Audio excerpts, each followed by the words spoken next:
आप सभी लोगों का बहुत बहुत अभिनंदन है। होप से सब लोग अच्छे होंगे और उम्मीद करता हूं सब लोग हष्ट-पुष्ट होंगे। बहुत बढ़िया, सभी लोगों का स्वागत है। कंटेंट का 15 क्वेश्चन होता है बांके बिहारी, कंटेंट का 15 नंबर, पेडागॉजी का 15 नंबर, तो वो ही लेके चल रहा हूं मैं आप लोगों के लिए। आपको कंटेंट भी मिलेगा, पेडागॉजी भी मिलेगी। आप रीट पढ़ रहे हैं तो 20 और 10 का रेशो होता है। 20 क्वेश्चन आपको मिलेंगे कंटेंट से, 10 क्वेश्चन पेडागॉजी के। अगर आप एमपीटेट की बात करते हैं 15 आउट ऑफ 15, यूपीटेट की बात करते हैं 23 to 25 content and 5 question from pedagogy. Okay, चलो तो शुरू करते हैं कहानी। वेलकम, आप सभी लोगों का स्वागत है। अगर आपने चैनल को सब्सक्राइब नहीं किया है तो जल्दी से सब्सक्राइब कर दो, लाइक नहीं किया तो लाइक करो वीडियो को और आगे बढ़ा दो। और सवाल पहला आपके सामने स्क्रीन पर ही रहा। मैं अपने पुत्र से 3 गुनी आयु का हूं। 15 वर्ष बाद मैं अपने पुत्र की 2 गुनी आयु का हो जाऊंगा। तदनुसार हम दोनों की आयु का योग कितना है? सवाल आपके सामने है। CTET paper 2 also I will cover. Banke Bihari ji, उसमें जो है वहां पर भी रेशो सेम ही रहता है। वहां पर अगर आपको 30 क्वेश्चन मिलेंगे तो 20-10 का रेशो मान के चलना वहां पर आप। चलो, तो मैं अपने पुत्र से 3 गुनी आयु का हूं। 15 वर्ष बाद मैं अपने पुत्र की 2 गुनी आयु का हो जाऊंगा। तदनुसार हम दोनों की आयु का योग कितना है? सवाल बड़ा आसान है और आप आसानी से कर सकते हैं। सवाल को सिंपल है, कौन करेगा? चलो, मैं पहला सवाल है आपको आसानी से बता देता हूं और कमेंट सेक्शन जारी है और आपके जवाब आने लगे। ओके, तो मैंने कहा I am 3 times older than my son. After 15 years will be double the age of my son. Accordingly, what is the sum of the ages of both of us? तो मैंने माना let, क्या है? मैंने माना कि मेरे पुत्र की जो आयु है वो x है। इसकी, मेरे सन की, मेरे पुत्र की आयु x है। तो मेरी आयु कितनी हो जाएगी? अगर मेरे पुत्र की जो प्रेजेंट एज है, वर्तमान आयु है, वो x है, तो हम मेरी आयु कितनी हो जाएगी पिताजी की? आपने कहा 3 गुनी 3x। यहां तो कोई प्रॉब्लम तो नहीं है? हाँ, सीटेट के लिए बैच है। ओके, तो मेरी आयु इतनी हो गई। उसने क्या कहा आगे? 15 वर्षों के बाद, आफ्टर 15 ईयर क्या हो जाएगा? तो मेरी आयु होगी 3x, मेरे पुत्र की आयु x। अगर मैं ऐसे बात करता हूं तो कितनी हो जाएगी? 15 साल बाद। 15 साल बाद दोनों को जोड़ो तो क्या होगा? आयु डबल हो जाएगी। इसका मतलब क्या हुआ? 2:1 हो जाएगी। भाई, ये पुत्र की आयु थी 15 साल बाद, ये पिताजी की आयु थी। तो हमने क्या देखा? आपने देखा 3x + 15 = 2x + 30। इसको इधर ले गए, इसको उधर ले गए, तो 3x - 2x = 30 - 15, तो यानी x = 15। तो जो हमारे पुत्र हैं उनकी आयु 15 वर्ष आ गई। उसने बोला हम दोनों की आयु का टोटल कितना है? अगर मैं बोलूं पिताजी की आयु और पुत्र की आयु का टोटल कितना है? आपने कहा 4x, और x का वैल्यू तो 15 है, तो दैट इज 60। तो दोनों की उम्र का टोटल बी ऑप्शन 60 वर्ष होगा। सीटेट तो मैं करा रहा हूं, मैं तो सभी कोर्सेज को कवर करने की कोशिश कर रहा हूं शुभम जी। मैं तो सभी कोर्सेज को, देखो इसमें भी आपको सीटेट कवर मिलेगा, डोंट वरी, इसमें भी आपको सीटेट कवर मिलेगा। नंबर सिस्टम पर बेस्ड प्रॉब्लम है ये जो आपके सामने लिखी है, संख्याओं पर आधारित समस्याएं, संख्याओं के साथ संक्रियाएं, उन पर यह सवाल आता है। सो डोंट वरी, आपको मैं पूरा करने की कोशिश करूंगा। एक और सवाल देखते हैं, ये रहा। चलो, 2 संख्याओं का जोड़ 24 है और उनका गुणनफल 143 है। दोनों को, उनके वर्गों का योग कितना होगा? बड़ा प्यारा सवाल। The sum of 2 numbers is 24 and their product is 143। Accordingly what will be the sum of their squares? उनके सम का, स्क्वायर का सम क्या होगा? ये आपके सामने है और मुझे उम्मीद है आपका जवाब मुझे बहुत ही तेजी से मिलेगा। उम्मीद करता हूं बड़ी जल्दी से मिलेगा। बड़ा आसान सवाल है कंचन जी। ये सारे सवाल जो मैं आपको पढ़ा रहा हूं, देखिए आप एक बात समझिएगा सभी लोग, ऐसा स्पेसिफिक कुछ नहीं है कि पेपर 2 के क्वेश्चन सारे अलग आते हैं। पेपर 2 के क्वेश्चन से बड़े हो सकते हैं, कुछ डिफरेंट हो सकते हैं और कुछ 2-4 जो यूनिट्स हैं वो अलग से हैं, लेकिन बेसिक कॉन्सेप्ट आपको इन्हीं क्वेश्चन से जनरेट करने होते हैं। तो पेपर 2 की बात करते हैं, यूपी टेट का पेपर 2 भी मैं आपको पढ़ा दूंगा। मैं प्रीवियस ईयर रख लेता हूं। ओके, तो कल एक प्रीवियस ईयर सॉल्व कराता हूं मैं रीट का। ओके, सबके लिए हेल्प हो जाएगा। क्लियर? कोई प्रॉब्लम तो नहीं?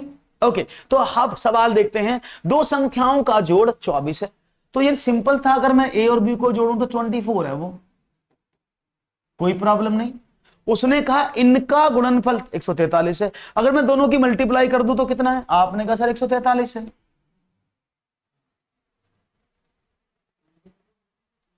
नहीं, ए और बी की गुणा करूं तो 143 है।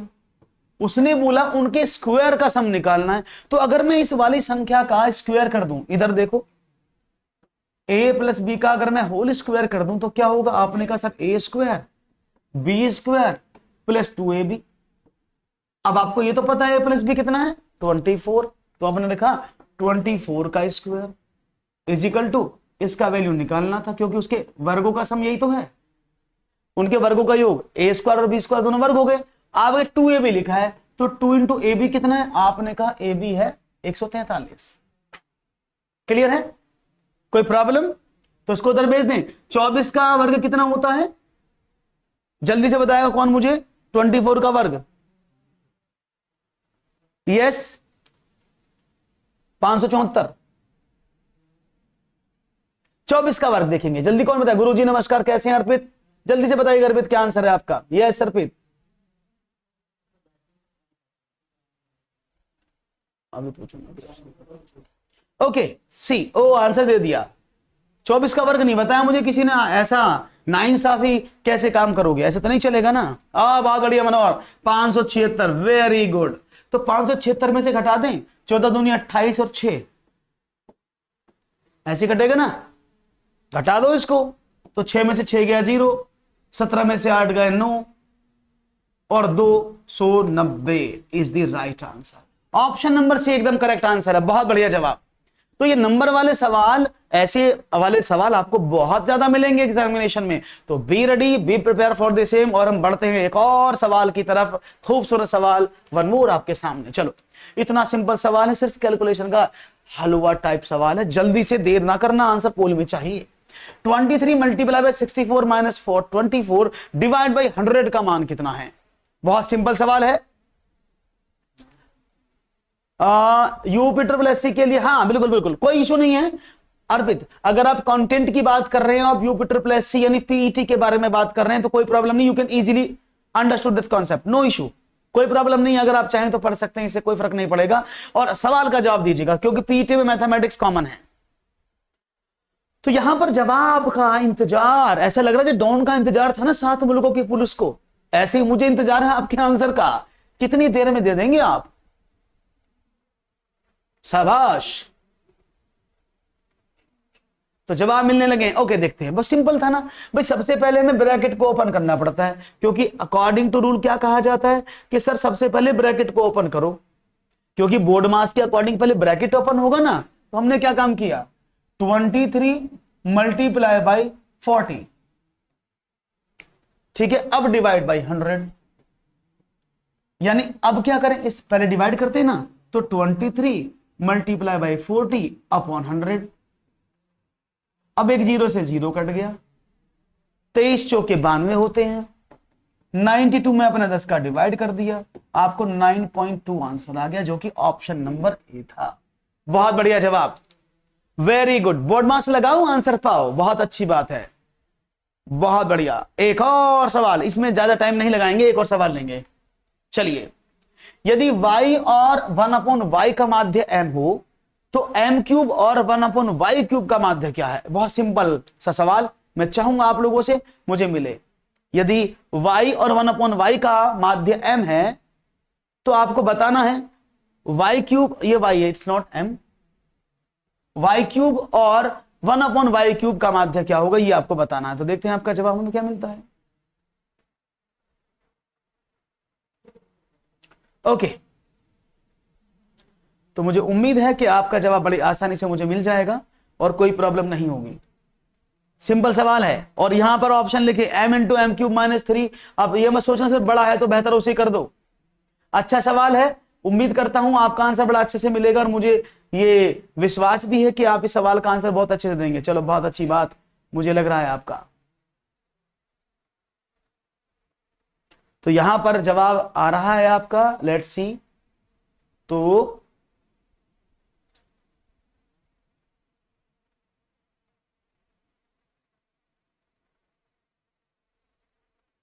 ओके,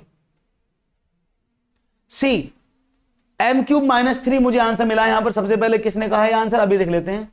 आपने भेजा है सवाल और आपका जवाब मिला है मुझे सी, बहुत बढ़िया।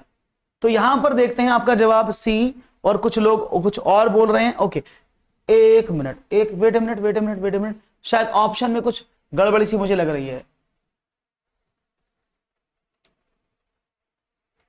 M, okay clear, M into, okay correct. So कोष्टक के बारे में बताओ सबसे पहले, कौन सा वाला कोष्टक करते हैं, भूल गए थोड़ा। ओके अर्पित, अभी बताते हैं, पहले इसको समझा दें। तो कोष्टक के बारे में पूछ रहे हैं। कोष्टक में 4 तरह के कोष्टक होते हैं। पहले अर्पित का सवाल सॉल्व कर देते हैं, नहीं तो वो परेशान रहेंगे, कोष्टक यहां भी लग रहे हैं। 4 तरह के कोष्टक होते हैं। एक होता है लाइन ब्रैकेट, एक होता है पैरेंथेसिस, एक होता है कर्ली ब्रेसिस, एक होता है ब्रैकेट। ओके, पहले नंबर की प्रायोरिटी इसकी होती है, फिर दूसरे नंबर पर ये, तीसरे नंबर पर ये, और चौथे नंबर पर ये, इसी क्रम में सॉल्व होते हैं। लाइन ब्रैकेट, रेखा कोष्टक, छोटा कोष्टक, मंझला कोष्टक और बड़ा कोष्टक। अब इसी सीरियल में इनको हल करते हैं। ठीक है, अब सवाल की बात करते हैं और सवाल को जानते हैं। सवाल बड़ा सिंपल था। उसने बोला यदि y और 1/y का माध्य जानते हैं ना, मीडियन, ये स्टेट्स से सवाल है और बहुत इंपॉर्टेंट सवाल है, क्योंकि स्टेट्स का सवाल पेपर में जरूर आता है, समझते हैं। तो मैंने कहा y + 1/y/2 बराबर m। क्यों लिख दिया मैंने, क्योंकि माध्य क्या होता है, कुल योग बटे कुल संख्या। तो इन दोनों संख्याओं को मैंने ऐड किया, 2 से डिवाइड कर दिया। तो इसका मतलब क्या हुआ, मैं लिख दूं y + 1/y = 2m है। यहां तक कोई प्रॉब्लम किसी को, यहां तक किसी को प्रॉब्लम हो तो मुझे बताओ। हाँ जी, यहां तक कोई प्रॉब्लम किसी को, कोई प्रॉब्लम नहीं। तो मैंने, उसने बोला इसका माध्य क्या होगा, y³ का माध्य निकालना, इसका माध्य क्या होगा, यानी इन दोनों को जोड़ के बताओ। यानी अगर मैं बोलता, उसने बोला y³ + 1/y³, इन दोनों को जोड़ोगे तो इनका माध्य क्या होगा, ये पूछा है। तो पहले मैं इसको सॉल्व कर लेता हूं, है ना, पहले इसको सॉल्व कर लेते हैं। तो ये फॉर्मूला क्या बनता है, a³ + b³ का फॉर्मूला जानते हो ना, a + b into a² + b² - ab, यही होता है ना। इसमें कोई प्रॉब्लम किसी को हो तो मुझे बताते रहना, भाई हमें प्रॉब्लम आ रही है। इसको अगर मैं यहां से हटा दूं तो क्या बना, y + 1/y, इसका वैल्यू तो आपको पता ही है ना, कितना 2m है, इंटू ये क्या हो गया, आपने कहा y² + 1/y² -1।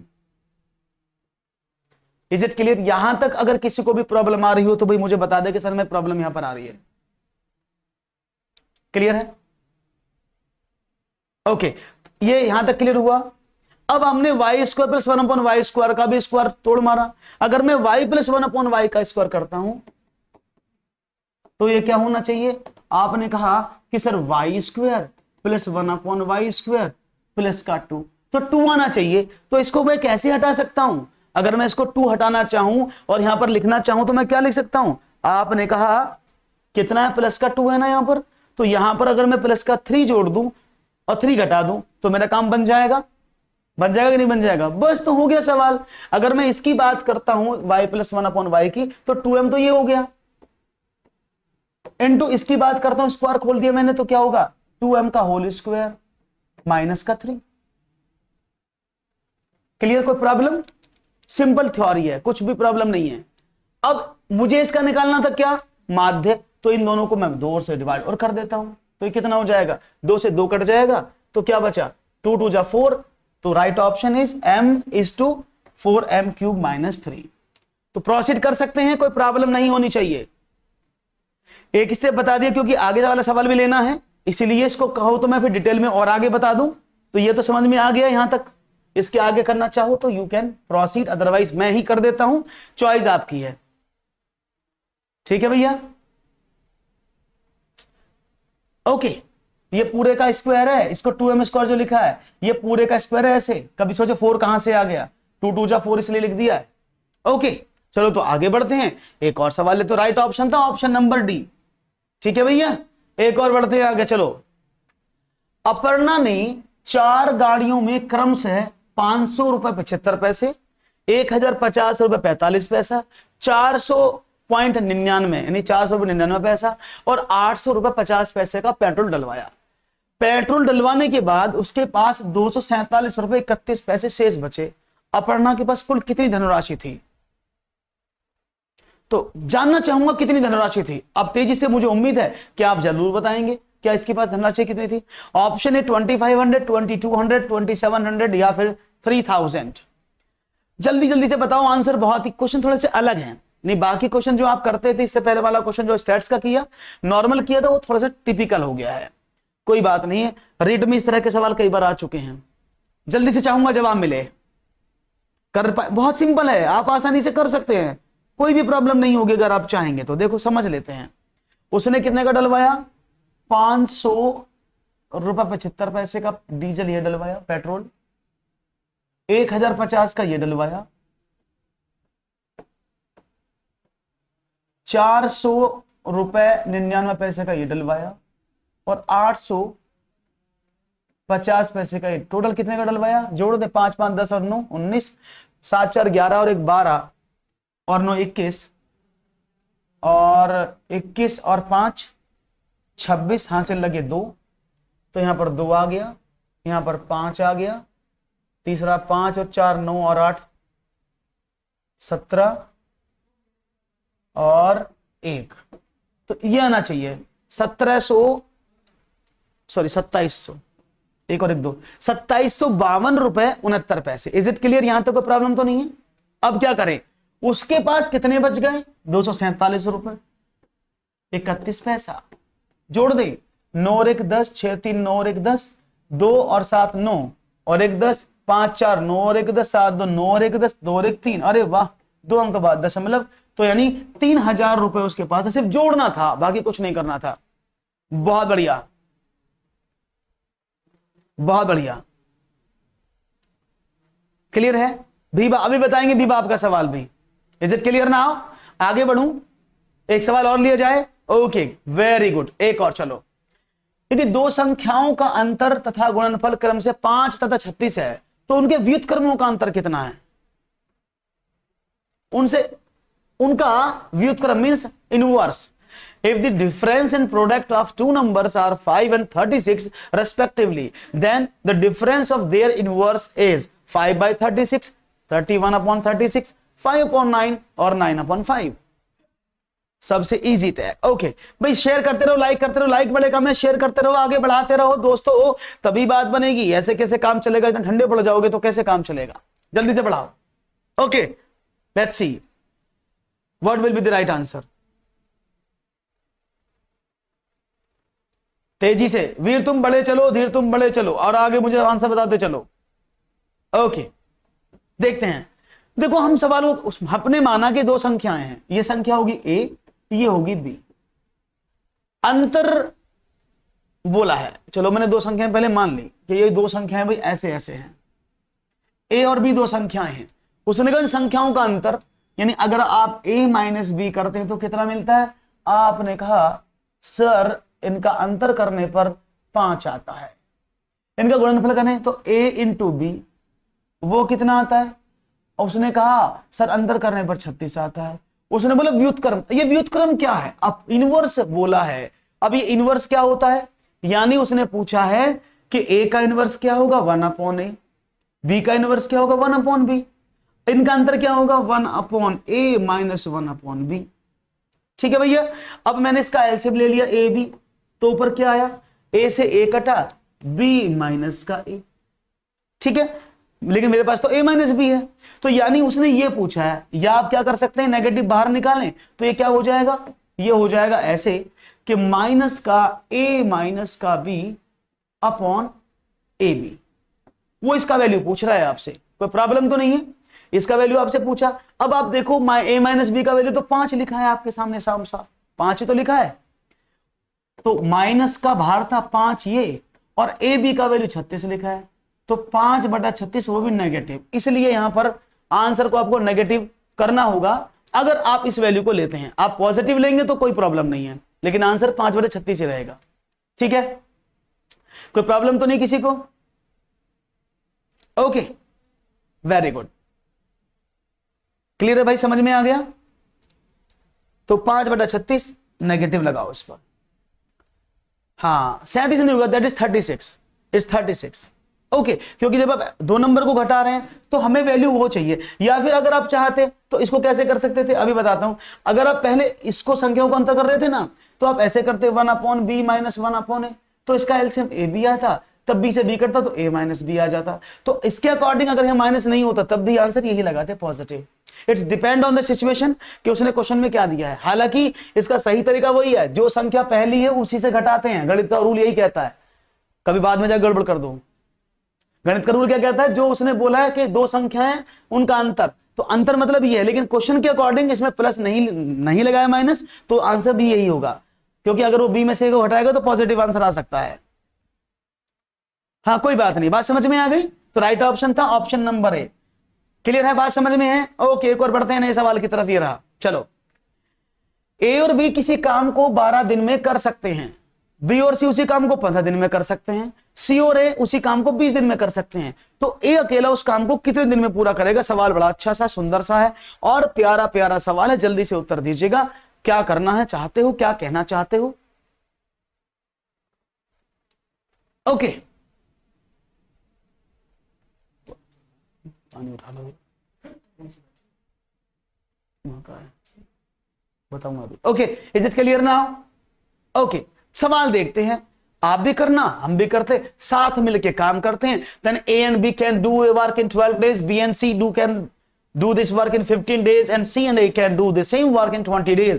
In how many days A alone do the same work? तो समझते हैं सवाल कैसे करते हैं। मैंने कहा A और B दोनों जुड़े, उन्होंने काम को कितने दिन में किया? 12 दिन में। B और C दोनों ने किया तो कितने दिन में करते हैं? उन्होंने कहा 15 दिन में। C और A जब दोनों जुड़ते हैं तो वो कितने दिन में करते हैं? आपने कहा 20 दिन में। तो भाई पहले मुझे इतना बताओ, ये टोटल काम कितना था, टोटल वर्क कितना है, टोटल काम बताओ। तो मैंने टोटल काम निकाला, कैसे? इनका एलसीएम ले लिया। टोटल काम कितना हुआ? आपने कहा सर 60 यूनिट, तो टोटल काम 60 है। इन तीनों का एलसीएम इज टोटल वर्क। क्या करना है? इन तीनों का एलसीएम क्या है? That is total work. तो हमने टोटल वर्क निकाला। अब क्या करें? जब ए और बी दोनों मिलकर करते थे, फॉर एग्जाम्पल ये 60 पानी की बोतल्स हैं जो भरते हैं, ऐसे समझना। राधे राधे, ये 60 पानी की बोतल हैं जिनको ये भरते हैं। तो ए और बी दोनों मिलकर ये 60 बोतल 12 दिन में भरते हैं। तो वो एक दिन में कितनी भरते होंगे? 60 में 12 का डिवाइड करो तो 5। तो ए और बी की कार्य करने की क्षमता कितनी है? 5 बोतल पर डे। ठीक है, 15 भरते हैं बी और सी मिलाकर, तो उनकी कार्य क्षमता कितनी हुई? आपने कहा 15 चौके 60। और ए और सी दोनों मिलकर भरते हैं 20 दिन में, तो 20 का भाग 60 में किया तो 3। यानी जब ए और बी मिलकर काम करते हैं तो एक दिन में 5 बोतल भरते हैं, बी और सी करते हैं तो 4 भरते हैं, सी और ए करते हैं तो 3 करते हैं। सबको मैंने जोड़ दिया, सभी क्षमताओं को। तो क्या हुआ? A plus B plus B plus c plus c plus a, कुल कार्य क्षमता कितनी? अगर वो सारे एक साथ मिल जाए काम तो कितने करेंगे? 5 plus 4 plus 3, that is 2A 2B 2C is equal to what? 5 और 9 और 3 12। मैंने 2 यहां से कॉमन निकाला तो क्या बना? A plus B plus C is equal to 12। यानी A plus B plus C is equal to 12/2 बराबर 6। यानी A B और C अगर तीनों मिलकर काम करते हैं तो वो काम 6 उनकी कार्य क्षमता है। नहीं, वो तीनों मिलकर करेंगे तो एक दिन में 6 बोतल भरेंगे।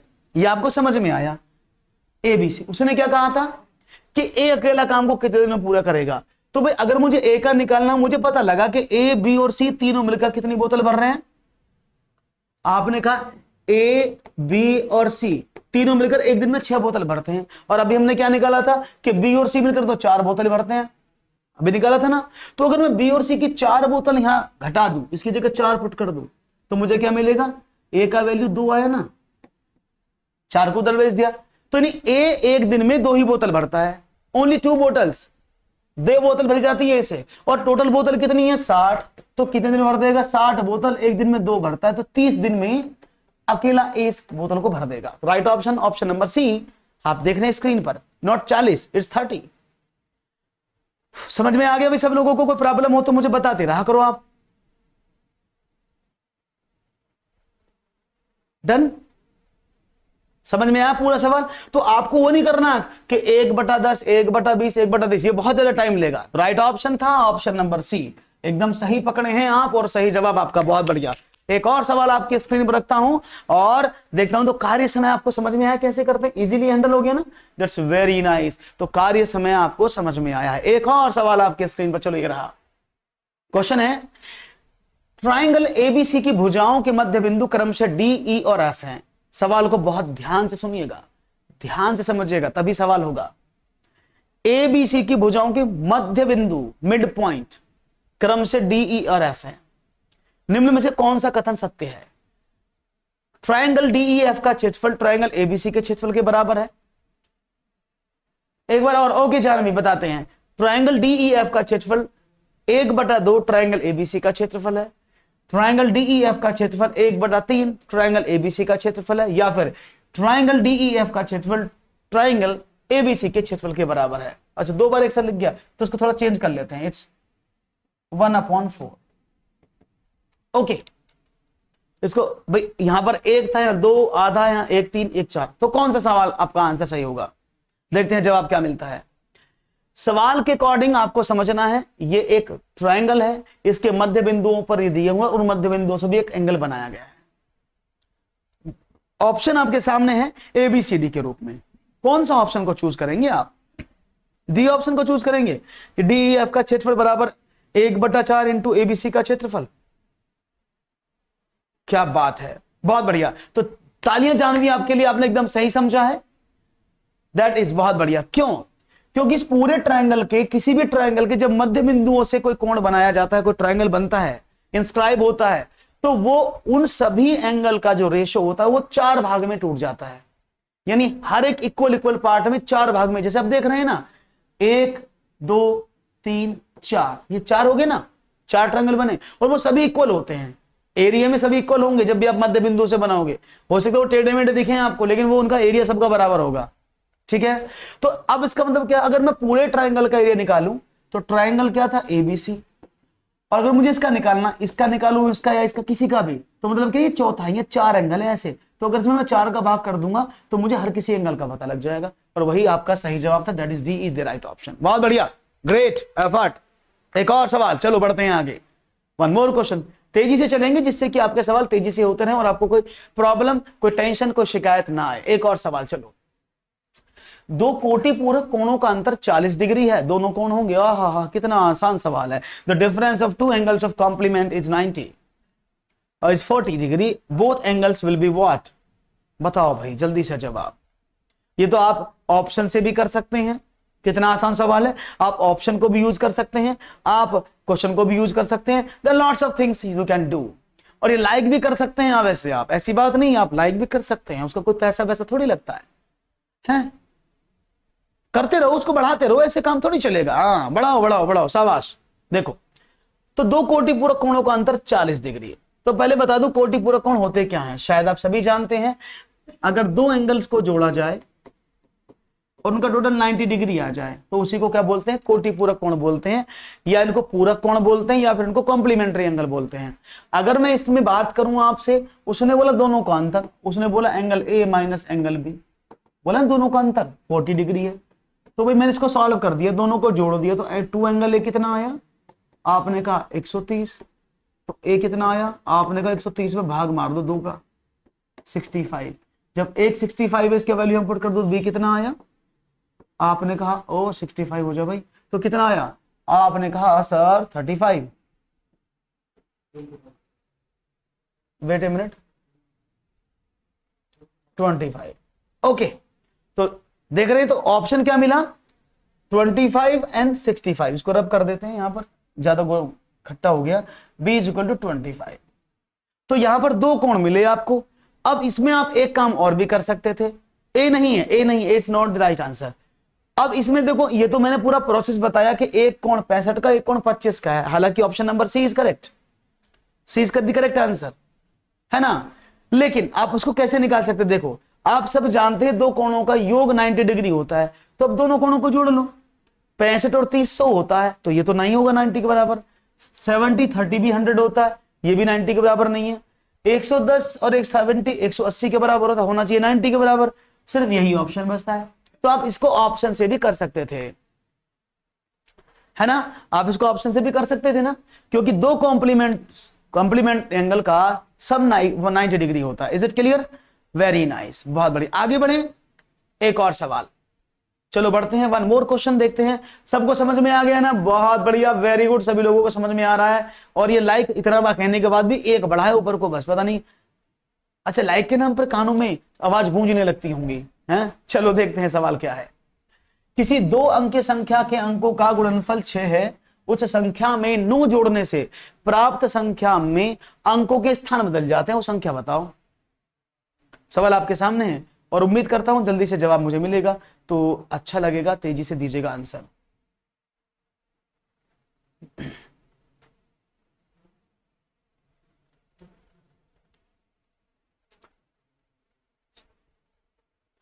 सेवन नंबर पर प्लीज एक बार और, 7 नंबर कौन सा था रुकिए जरा, इस बार, अच्छा अभी इसके बाद बता दूंगा।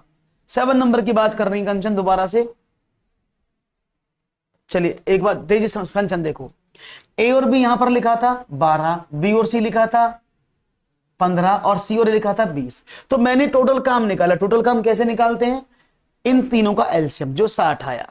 अब टोटल काम 60 यूनिट है, यानी 60 पानी की बोतल है, ए और बी मिलकर भरते तो 12 दिन में भरते हैं। तो मैंने 60 में 12 का डिवाइड कर दिया, तो एक दिन में कितनी भरी? 5 बोतल ना, तो इसकी कैपेसिटी कितनी है? 5 बोतल भरने की है। ऐसे ही मैंने इस पे देखा, 4 इसकी आई और सी और ए की 3 आई। तो यहां से आपने क्या निकाला कि ए और बी दोनों मिलकर जब बोतल भरते हैं एक दिन में 5 काम करते हैं, बी और सी एक दिन में कितना करते हैं? आपने कहा 4 काम करते हैं, और सी और ए कितना करते हैं? आपने कहा 3 करते हैं। तो ये इनकी वैल्यूज आ गई। अब मैंने सबको जोड़ दिया, जब सबको मैंने जोड़ा तो ये सारी जुड़ के इतनी आ गई सभी को, तो कितना हुआ? 2 बाहर निकाला, इसका वैल्यू 12। तो आपने ए प्लस बी प्लस सी का वैल्यू निकाला जो 6 आया। क्लियर है? जैसे ये 6 आया तो आपने देखा ए प्लस बी प्लस सी तो 6 है, और आपको पता था बी प्लस सी 4 है। तो अगर मैं बी प्लस सी इसमें पुट कर दूंगा तो मुझे ए का वैल्यू मिल जाएगा, और वो ए का ही पूछ रहा है। तो ए का काम कितना एक दिन का? 2 बोतल, यानी उन 60 बोतल में से ए एक दिन में 2 बोतल भर सकता है। तो वो 60 बोतल को कितने दिन में भरेगा? आपने कहा 60 में 2 का डिवाइड कर दो तो दिन की संख्या आ जाएगी, दैट इज 30। यही आंसर था। ठीक है, ओके। एक और सवाल, अब नेक्स्ट क्वेश्चन की तरफ आते हैं। क्वेश्चन क्या था? ओके, किसी 2 अंक की संख्या के अंकों का गुणनफल 6 है। अब देखो सबसे बड़ी बात, कुछ नहीं करना सवाल में, चुटकी बजाओ आंसर पाओ। 1 गुणा 6 6, बहुत अच्छी बात है।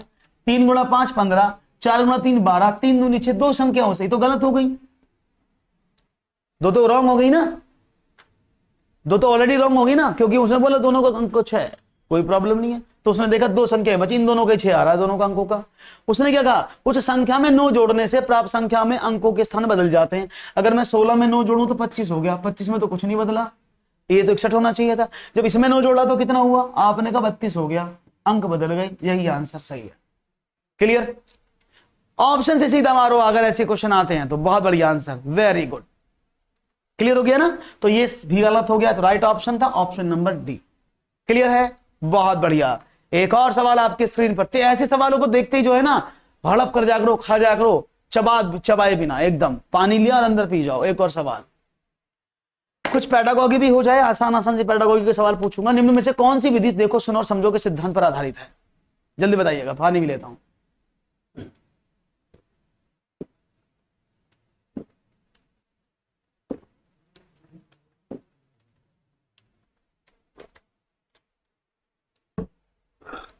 कौन सी विधि देखो सुनो समझो के सिद्धांत पर आधारित है?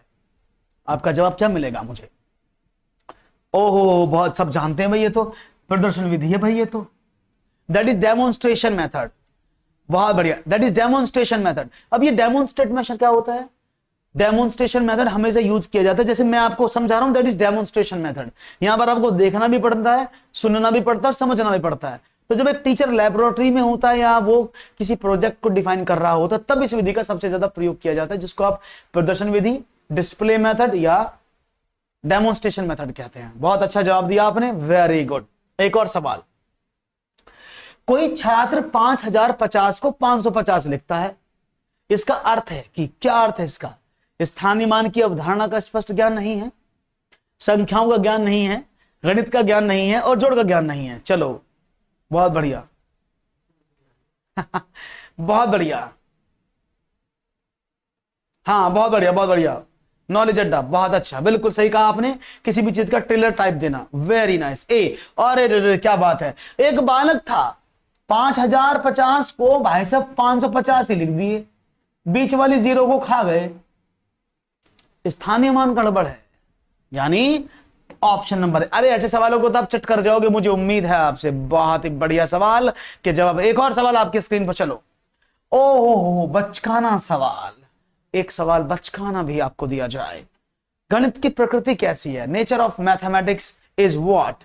इसका जवाब तो सब कोई देगा, हर कोई देगा रे, देगा, देवा देगा जवाब। बहुत बढ़िया, सजावटी है, बहुत अच्छा आंसर मिल रहा है, दैट इज सजावटी। ओ रेनू ने कहा है नहीं नहीं नहीं नहीं, टीजीटी वाले क्वेश्चन तो मैं करा चुका हूं। आपको टीजीटी के क्वेश्चन करने हैं तो मैं टीजीटी का क्वेश्चन ले आता हूं। ओके, राइट ऑप्शन क्या है? दैट इज तार्किक। तो गणित की प्रकृति कैसी? नेचर ऑफ मैथमेटिक्स इज तार्किक, it's logical, always be logical. बहुत बढ़िया, आपका तो जवाब नहीं।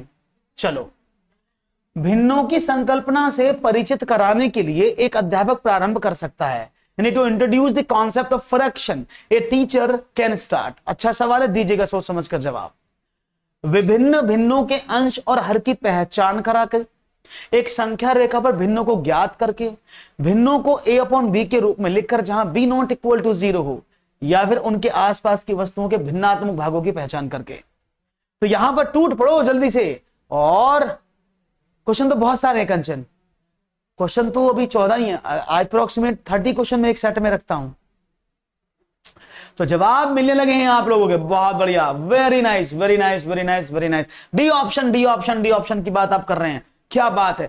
क्यों? क्योंकि एनसीएफ कहता है पहली बात कि बालक को उसके दैनिक जीवन से जोड़ के पढ़ाओ। दूसरी बात, अगर बालक को आप इंट्रोडक्शन देना चाहते तो क्या बोलते हो कि सबसे पहले उसके आसपास की चीजों पर उसका ध्यान लगाओ, उसी को समझाओ कि भिन्न क्या है। जैसे बच्चे को बोलो, ए बेटा, ए टिल्लू, बोला हाँ जी, ये आपके पास एक रोटी है, बोला ठीक है, ये मैंने इसको दे दी तोड़ के आधी रोटी, तो तुम्हारे पास क्या बचा? टिल्लू बोला आधी बची, तो अब इसको भिन्न में कैसे बताओगे? बोला जी टिल्लू के सर जी पूरी एक रोटी के 2 भाग हुए, 1 2, टोटल भाग 2 थे, उनमें से एक मेरे पास है, तो यानी 1/2 है। इसी तरह से आप अंश की, हाँ, अंश और हर की संकल्पना को प्रदर्शित करोगे। क्लियर है? और यह बहुत जरूरी भी है। सर क्वेश्चन, हाँ, क्वेश्चन का मतलब क्या है? नॉलेज अड्डा, क्वेश्चन का मतलब क्या है? आप स्कूल में टीचर बनते हैं और अब बालक को फ्रैक्शन का कॉन्सेप्ट पढ़ाने गए, यानी आप फ्रैक्शन पढ़ाने से पहले हर चीज का कॉन्सेप्ट बताते हैं ना, तो बालक को कॉन्सेप्ट पढ़ाते समय इनमें से कौन सा काम आप स्टार्टिंग में करोगे? अगर आप कॉन्सेप्ट को पढ़ा रहे हो तो ऐसा नहीं है कि आप सीधा आंसर की पहचान करा करके, बच्चे को यह बताओ आंसर क्या होता है, और वो भी कहां से? दैनिक जीवन से जोड़ करके, तो वो बहुत अच्छे से समझेगा। वही हमारा एनसीएफ कहता है हमसे। ओके, एक और सवाल, चलो। निम्नलिखित पैटर्न का अध्ययन कीजिए। पैटर्न आपके सामने लिखा हुआ है, 1 into 1 is equal to 1, 1 into 1 is equal to 1 to 1, 111 गुणा 111 बराबर 1, 12,321। इसके अनुसार 11,111 गुणा 11,111 का मान क्या होगा? हेलो काजू, कैसी हो? बड़े दिनों बाद काजू आई हैं आज। हेलो काजू, कैसी हो आप? चलो देखते हैं। निम्नलिखित पैटर्न का अध्ययन कीजिए और आपको बताना है इनमें से इसका मान क्या होगा। बहुत ही आसान सवाल है और मुझे उम्मीद है इस सवाल का आंसर तो आप आसानी से एकदम चुटकी बजा के दे देंगे। ए, यहां पर जवाब मिला, देखो समझने की कोशिश करना, यह बड़ा आसान है। ये 11 की सेम नंबर से मल्टीप्लाई का नियम भी है। अगर आप 11 का स्क्वायर करते हैं, 111 का स्क्वायर करते हैं, या फिर 1111 का स्क्वायर करते हैं, या 11,111 का स्क्वायर करते हैं, तो ये प्रॉपर्टी है इसकी। कैसे? आप देखो, आपने 11 का स्क्वायर किया तो कुछ मत करो, 11 का स्क्वायर क्या होता है? बस आप 2 लिखा है ना, स्क्वायर कर रहे हो ना, तो 1 2 1। अगर मैं 11 का क्यूब करूं, जैसे 111 लिखा ना, 111 का स्क्वायर करूं तो क्या होगा? कितने नंबर है? 3 नंबर है ना, 2 नंबर से 2 नंबर तक जाएगा, 3 नंबर है ना, 1 2 3, तो 3 नंबर तक जाएगा, 1 2 3 2 1। जिसे यहां लिखा है। अगर ये 4 नंबर होते, 1 2 3 4 का पावर स्क्वायर करते आप तो क्या करते, ये 4 नंबर तक जाएगा, 1 2 3 4 3 2 1 ऐसे। क्लियर है? बिल्कुल। और अगर हम बात करते हैं ये 5 नंबर की तो क्या हुआ, 1 2 3 4 5, 5 नंबर। अब वापस घटा दो, 4 3 2 1, that is the right answer. और ये कौन सा सवाल था, that is option number. Clear है? तो आप जब भी इसको करते हैं, ओके ओके ओके ओके, कोई बात नहीं, कोई बात नहीं। Is it clear now? समझ में आया? That's very nice. आपको तो बहुत अच्छे से समझ में आ रहा, मुझे उम्मीद है। और लाइक वाइक बढ़ाते रहो जल्दी से, बहुत बढ़िया, आगे बढ़े। सवाल क्लियर हो गया। एक और सवाल आपके स्क्रीन पर रखता हूं और चाहूंगा इसका जवाब भी आप बहुत अच्छे से देंगे, मुझे उम्मीद है। एक और सवाल, क्वेश्चन है -11/20 -7/15 71/-30 -3/10 को अवरोही क्रम में कैसे लिखेंगे? ये नंबर्स हैं, how to write in descending order, घटते क्रम में इनको आपको लिखना है। तो मुझे उम्मीद है आप घटता क्रम बहुत आसानी से बता देंगे और कैसे करना है ये मुझे बताएंगे। तो देखिए क्वेश्चन बड़ा सिंपल है, आप चाहेंगे तो इसको कर सकते हैं इजीली, क्योंकि सारे नंबर माइनस में लिखे हैं, सारे नंबर ऐसे जैसे लिखा ऐसे लिखे, सब माइनस लगा हुआ सबके आगे, सारे नेगेटिव हैं। तो अगर आप पहले पॉजिटिव में इनको असेंडिंग ऑर्डर में लगा लो तो डिसेंडिंग ऑर्डर अपने आप बन जाएगा, है ना? तो कैसे कर सकते हैं? आपने कहा अगर मैं आपको एलसीएम से इसको कर रहा हूं तो 20 और 30 60 इसका एलसीएम आ जाएगा। आसान है ना? 15 चौके 60, सब में 0 0 था, तो अगर मैं 60 इसका एलसीएम ले लूं तो मेरा काम आसानी से हो जाएगा। देखो 20 3 60 तो 11 3 33 हो गए पहली वाली भिन्न के लिए। 15 से भाग गया, 15 चौके 7 चौके 28 हो गए। तीसरे की बात करें, 30 से काटा -2 कितना, 2 144। और 10 की भाग करें 6 6 3 18। तो ये इस तरह से आ गए।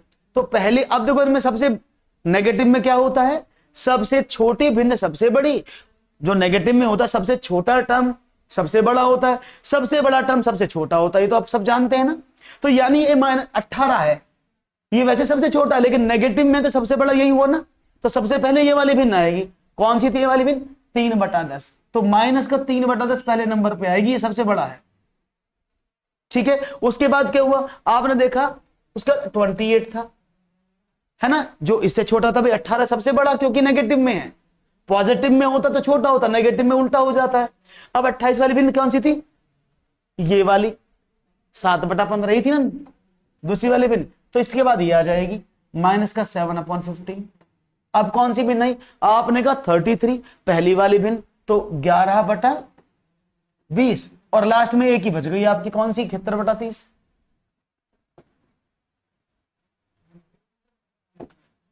तो अब इसको देख लो आपके सामने कौन सा सवाल लिखा हुआ है।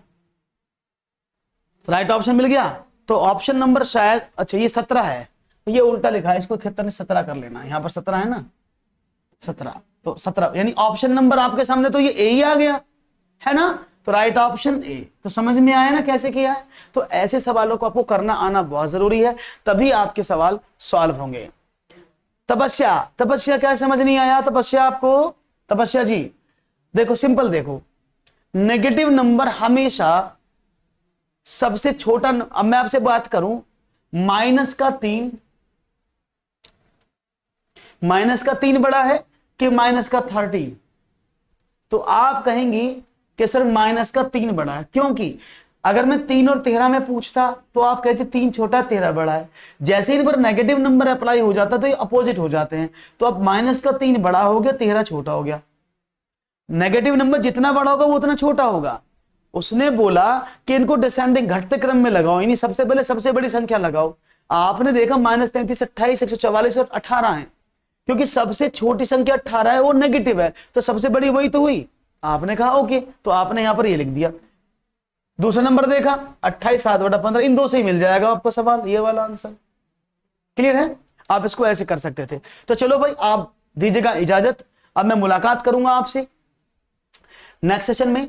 तब तक के लिए दीजिएगा इजाजत, और कल फिर दोबारा से मुलाकात होगी। और चैनल को जल्दी से सब्सक्राइब कर दो, जिससे कि लगातार आपके पास नोटिफिकेशन आते रहे बिना किसी रुके, बेल आइकन को प्रेस करके, और लाइक करना बिल्कुल बिना भूलें वीडियो को। तो मिलता हूं नेक्स्ट वीडियो में। Thank you very much.